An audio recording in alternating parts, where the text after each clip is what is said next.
Čaute kamaráti, dneska vás vítam v ďalšom mojom videu, kde vám ukážem modernú gamingovú myšku s vysokou presnosťou.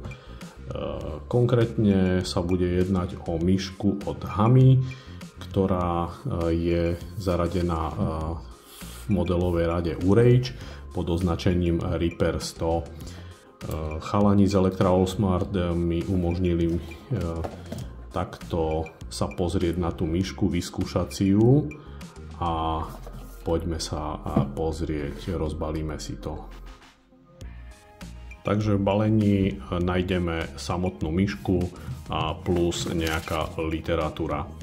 Čo sa týka myšky, myška má optický senzor s rozlíšením 4200 dpi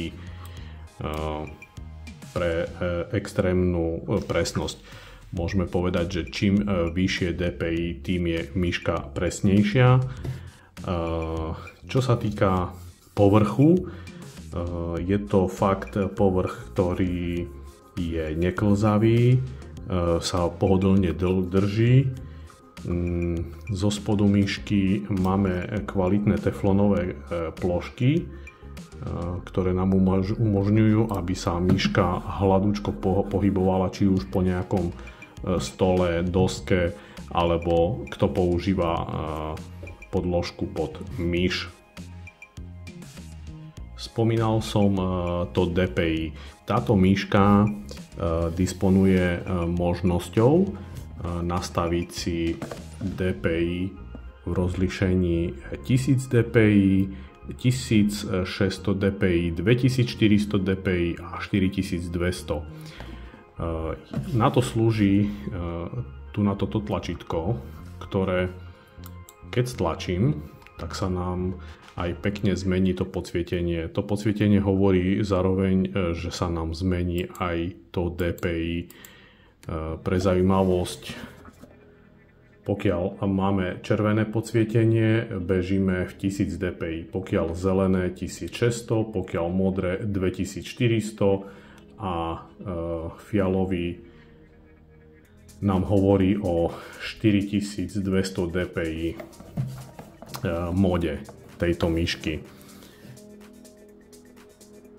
Myška má 6 tlačidiel, 5 z toho sú programovateľných, ktoré si môžete potom individuálne nastaviť. Takže takto.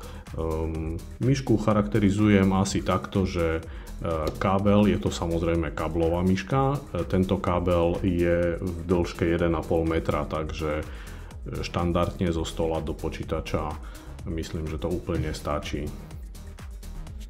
Čo sa týka po mechanických častiach tejto myške, táto myška používa kvalitné spínače od Keil, ktoré vynikajú práve dlhou životnosťou. Ja vám aj takto kliknem, aby ste počuli. Čiže samotný zdvih, presnosť týchto spínačov je slušná. Takže tieto Keil spínače sa používajú aj v herných klávesniciach, takže je to veľmi známy výrobca. Aj v takto cenovo dostupnej myške používa, táto myška vlastne má tieto spínače. Môžem spomenúť z technických ešte nejaké rozmery. Táto myška má takto na dĺžku 12,5 cm, vysoká je 4 cm a takto široká je 7 cm. Spomínal som to DPI, tak môžeme si niečo povedať aj o tom.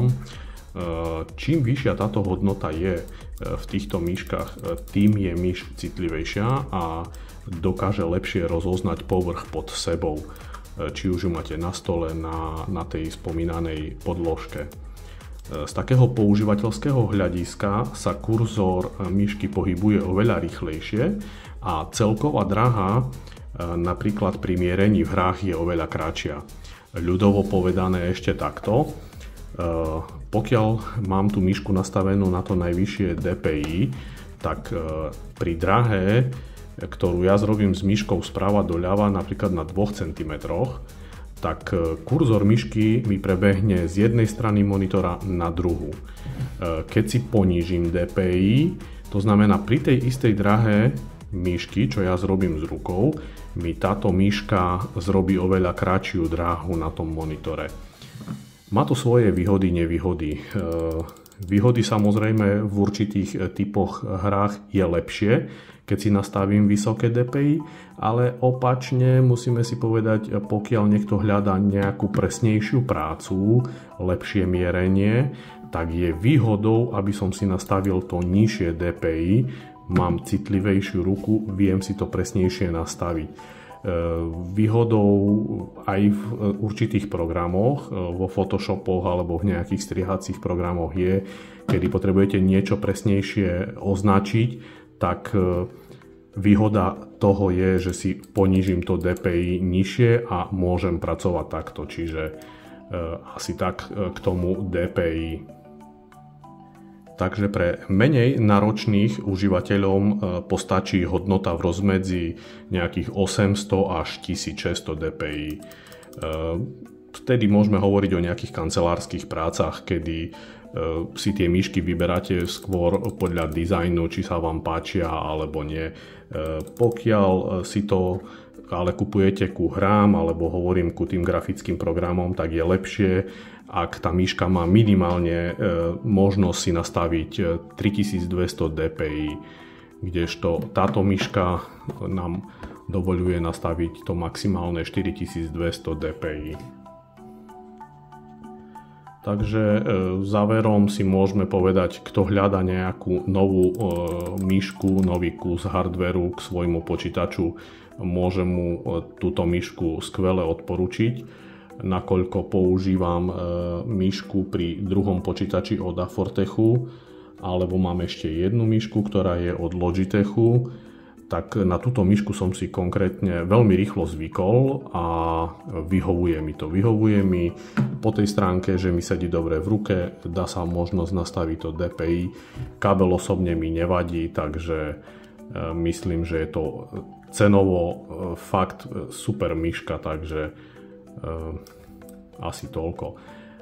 Pokiaľ sa vám to videjko páčilo, budem rád za nejaký koment, po prípade píšte, čo by ste chceli na budúce vidieť, dajte like, dajte odber, aby ste sa mohli tešiť na ďalšie videá. Takže je to všetko, čaute.